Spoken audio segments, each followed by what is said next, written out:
Class 8 Hindi grammar chapter 11 क्रिया। आज हम लोग क्रिया चैप्टर पढ़ेंगे। आयुष खेल रहा है, तोता पिंजरे में बंद है, वर्षा हो रही है। उपयुक्त वाक्य में आयुष खेल रहा है, बंद है तथा हो रही है, ये सभी शब्द काम का होना बता रहे हैं। अतः ये सभी क्रिया शब्द हैं। इसी प्रकार नीचे लिखे वाक्य को पढ़ो। सूर्य चमक रहा है, राधा नाचती है, लड़का खेल रहा है, किसान हल चला रहा है। इन वाक्यों में काम का होना सूचित हो रहा है। क्रिया का अर्थ है काम। अतः जिन शब्दों से किसी काम के करने या होने का पता चले वे शब्द क्रिया कहलाते हैं। जैसा कि ऊपर वाक्य जो दिया गया है उसमें काम का होना सूचित हो रहा है। इसी प्रकार हम कह सकते हैं कि वह शब्द जिसे किसी काम के करने या होने का पता चलता है उसे क्रिया कहते हैं।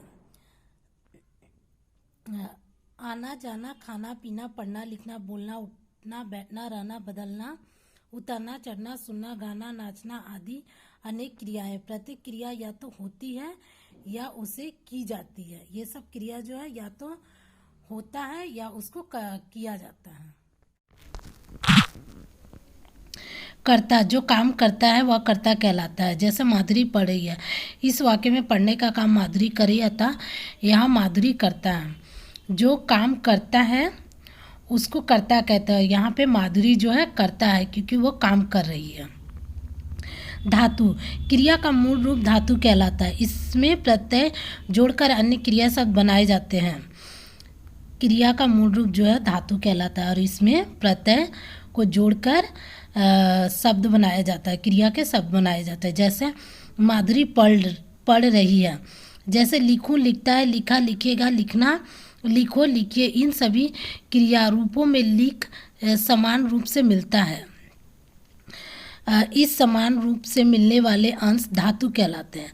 इसी प्रकार पढ़, आ, जा, चल, खा आदि शब्द जो है आदि शब्द धातु हैं। क्रिया शब्दों पर प्रभाव। लिंग कारक तथा वचन से परिवर्तन होने पर आकारांत क्रिया का रूप बदल जाता है। लिंग कारक वचन में परिवर्तन जब होता है तो क्रिया का रूप बदल जाता है। लिंग का प्रभाव। कर्ता, संज्ञा, यदि स्त्रीलिंग है तो क्रिया उसी के अनुसार होगी। कर्ता यदि पुल्लिंग है तो क्रिया शब्द का रूप भी बदल जाएगा। जैसे पुल्लिंग, लड़का खेल रहा है, यहाँ पे पुल्लिंग में है लड़का खेल रहा है तो वो स्त्रीलिंग में लड़की खेल रही है हो जाएगा। यहाँ लड़का पुल्लिंग शब्द के साथ क्रिया खेल रहा है तथा लड़की स्त्रीलिंग शब्द के साथ क्रिया भी उसी के अनुरूप आई है, खेल रही है। यहाँ रहा रही का अंतर लिंग भेद के कारण है। यहाँ पे रहा रही का जो अंतर आ रहा है वो लिंग भेद के कारण होता है। वचन का प्रभाव। क्रिया शब्द वचन से भी प्रभावित होते हैं। जैसे लड़की एक वचन लड़की स्कूल जा रही है, बहुवचन लड़कियां स्कूल जा रही है। क्रिया का जो शब्द है वो वचन से भी प्रभावित होता है। यहाँ पे एक वचन में लड़की स्कूल जा रही है, वहीं पे बहुवचन में हो जाएगा लड़कियां स्कूल जा रही है। यहाँ एक वचन में लड़की स्कूल जा रही है तथा बहुवचन में लड़कियां स्कूल जा रही है। क्रिया पद आए हैं। क्रिया के भेद। क्रिया के निम्न भेद हैं। कर्म के आधार पर, रचना के आधार पर। कर्म के आधार पर क्रिया के भेद। प्रत्येक क्रिया का प्रभाव या तो कर्ता पर पड़ता है या कर्म पर। इस आधार पर क्रिया के निम्न दो भेद होते हैं: आक्रामक क्रिया, सक्रमक क्रिया।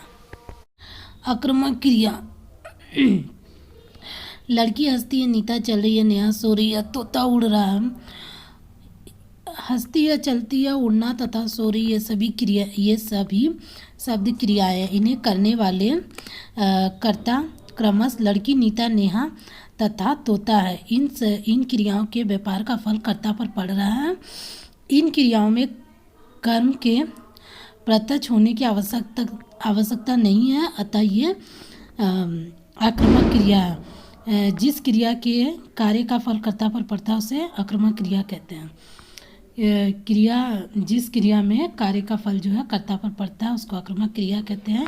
जैसे ऊपर के उदाहरण में ये सभी क्रियाएं जो जिसको करने के लिए लड़की, नीता, नेहा तथा तोता है और इन क्रियाओं के व्यापार का फल कर्ता पर पड़ रहा है और इन वाक्य में कर्म के प्रत्यक्ष होने की आवश्यकता नहीं है और ये जो है अकर्मक क्रिया है।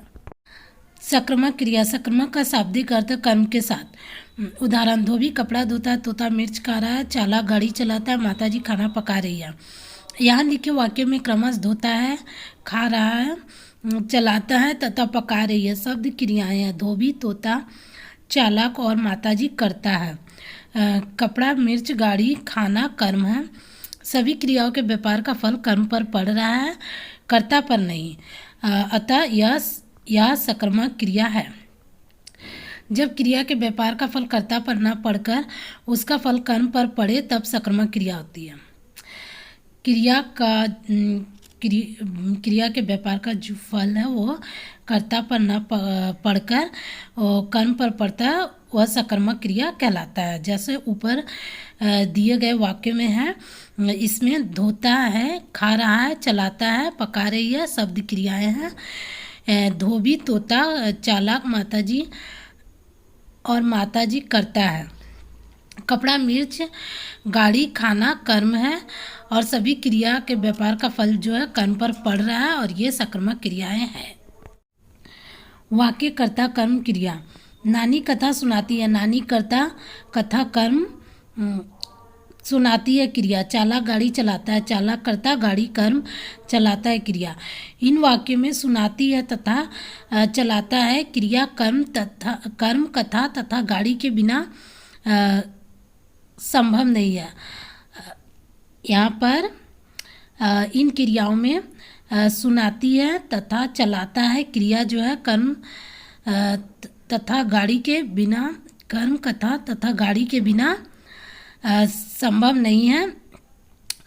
अतः सक्रामक क्रिया में कर्म का होना आवश्यक होता है। सक्रामक क्रिया जो है उसमें कर्म का होना आवश्यक होता है।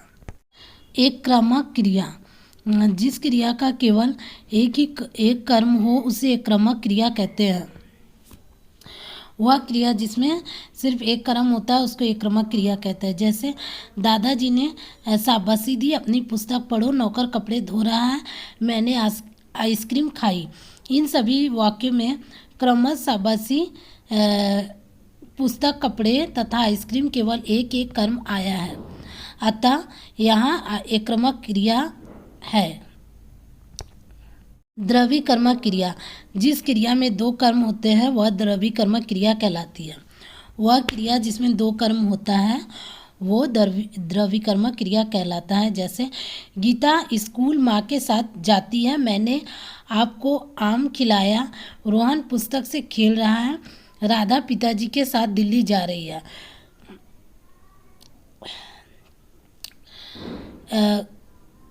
कर्ता कर्म क्रिया, गीता कर्ता, कर्म स्कूल माँ, क्रिया जाती है, मैंने, कर्म आप आम, क्रिया खिलाया। रोहन कर्ता, पुस्तक, खेल कर्म, रहा है क्रिया। राधा, दिल्ली, पिताजी कर्म, क्रिया जा रही है। इन सभी वाक्यों में दो दो कर्म आए हैं, अतः यह द्रव्य कर्मक क्रिया है। रचना के आधार पर क्रिया के भेद। क्रिया शब्द की रचना किस प्रकार हुई, इस आधार पर क्रिया के निम्न भेद हैं। सामान्य क्रिया, प्रेरणार्थक क्रिया, संयुक्त क्रिया, नाम धातु क्रिया, पूर्वकालिक क्रिया, अनुकरणात्मक क्रिया। सामान्य क्रिया, कुछ क्रियाएं भाषा में रूढ़ शब्द के रूप में प्रचलित होती है। ये मूल क्रियाएं होती है, ये मूल धातु में ना जोड़कर बनती है। कुछ क्रिया जो है भाषा में रूढ़ शब्द के रूप से जाना जाता है और ये मूल क्रियाएं होती है।